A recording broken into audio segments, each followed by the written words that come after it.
yes. What about your work in music? Do you do similar things with sounds? Yes, my approach to music. Well, I went 3 years to the conservatory, to the music conservatory. What instruments do you So play? piano, Okay. yes, yes. In some ways, and how a piano is such a mechanical instrument. You know, it's like a Well, it's like no, it is a percussive. Percussive, Uh, yeah. yeah, percussive instrument. And I have a piano throughout my life. Not now because I live in a small apartment. I have a keyboard, a MIDI keyboard. But when I used to have a acoustic piano, uh, I love to look at it inside and see all the relationships between every object that is part of the hammers and the strings, everything. It's a work of art. It's really a piano. When you look at you can be like a grand piano or vertical piano, and you look at the mechanics inside. You have to bow to it and says, "Wow, such a incredible engineering to be able to make music. It's amazing." So when I study music, of course, I study through the classical masters and I do the exercise, the scales, the everything. And I went through different programs throughout 3 or 4 years of my life. And then I began to take classes privately with specific goal to learn more about jazz or other things. But I was not very good student. When you study music, I don't know, my experience, I realized that music is I think I should say, you have to be a little bit of a monk. Not Monk, literally a Thelonious Monk, right? no, no.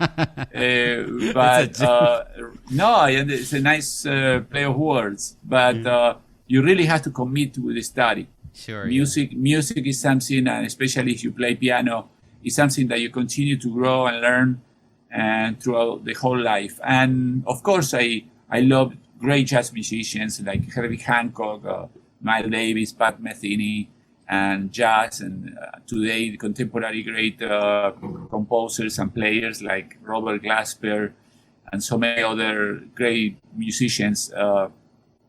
But so I stopped studying, but I continue playing. And I always like to contribute and collaborate with other musicians. So I remember like maybe 12, 15 years ago in Miami, music was something like secondary. Like the first things in my life on the surface was visual art. And I keep my music for myself. But like 15 years ago, a friend of mine, new friends that I make in Miami, also from Argentina, he asked me, Daniel, why we don't do something together? And I say, no, yeah, but I don't know how to read music anymore. I forgot about it. I don't write music.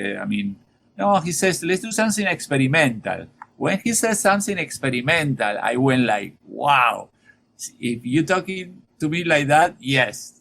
So in my studio, in my art studio, in which I have so many objects and metal pieces and things like that.